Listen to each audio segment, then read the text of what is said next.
You're scrolling again, telling yourself it's just a break, but it's not a break. It's avoidance. Every minute you stay here is another minute your life doesn't move forward, and you already know it. You are not busy, you are just hiding inside comfort and calling it a schedule. Because if we stripped your day down to what actually moves your life forward, it would be terrifying how little is left.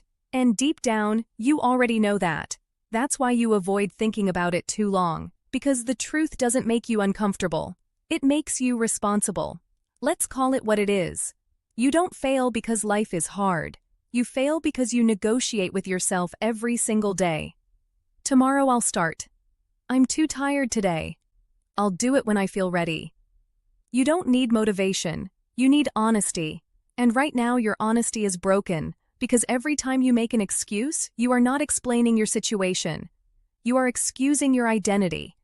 And if you keep repeating excuses, don't be surprised when your life starts repeating disappointment. You might want to defend that. You might already be thinking, that's not fair.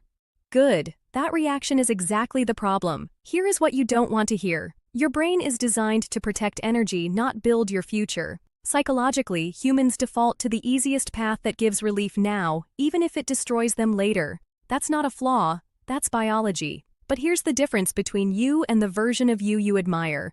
They don't obey it. You do.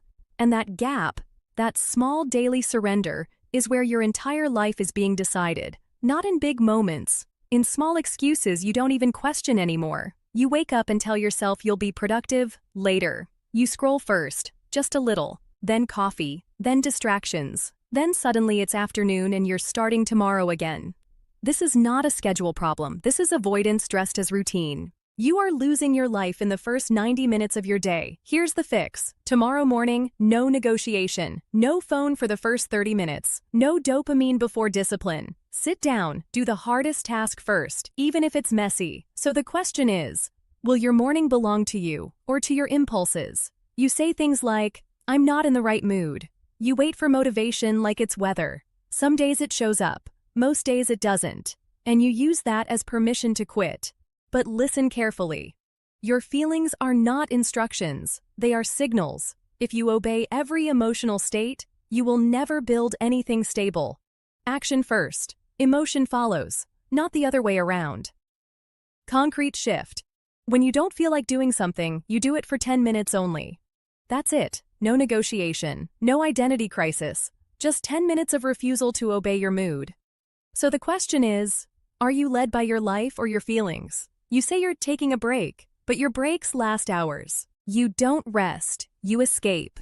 Every notification is a small exit from your real life. Every scroll is a delay of your potential. And the scary part is, your brain is learning to prefer escape over effort. Fix it. Put friction between you and distraction. Log out. Delete shortcuts. Make entertainment harder to access than work.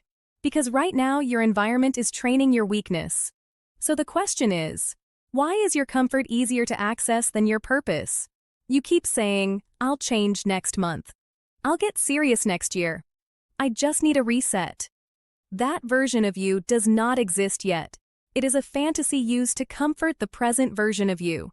You are outsourcing discipline to a person who doesn't exist. Real change doesn't arrive. It is built in boring, uncomfortable repetition. Start today with one non-negotiable rule. Do one task you've been avoiding before you do anything enjoyable. So the question is, are you building your future self or just imagining them? This is the part where it gets heavy, because maybe you're realizing you've been doing some of this for years, and that's not easy to sit with. Maybe you've tried before and slipped back. Maybe you're tired of restarting. I get that. I really do. But here is the truth most people avoid hearing. The fact that it's hard is not evidence to stop. It's evidence that it matters, and that is exactly why most people stay stuck, because they confuse discomfort with danger. You think comfort is harmless? It's not. Comfort is quiet. It doesn't scream. It just slowly removes your hunger. You stop pushing. You stop risking. You stop becoming. Comfort doesn't destroy your life in one moment. It erases it in thousands of small delays. Fix it. Do one uncomfortable thing daily on purpose. Cold water. Hard workout, difficult conversation, deep work session. Rebuild tolerance for discomfort. So the question is, are you training for comfort or for life? You think discipline is motivation. It's not.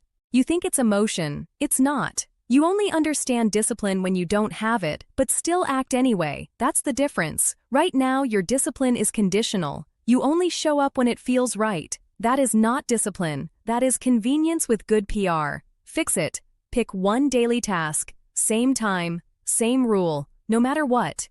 Even if it's small. Even if it's imperfect. Consistency beats intensity. So the question is, are you disciplined or just comfortable when it's easy? Stop thinking about what you want to do. Think about who you are becoming, because your actions are not random. They are identity votes. Every excuse says, I am someone who avoids difficulty. Every action says, I am someone who builds anyway. Now imagine this. A version of you who doesn't argue with excuses, who doesn't wait for mood, who moves first, thinks later. That version is not special. They are just consistent. They are built from boring repetition of uncomfortable decisions. And if you choose that identity long enough, it stops being a choice.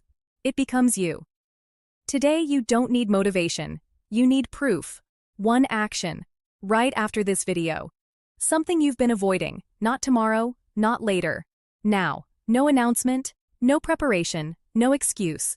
Just movement. Because the life you keep waiting for is not coming to rescue you. It is waiting for you to become the person who deserves it.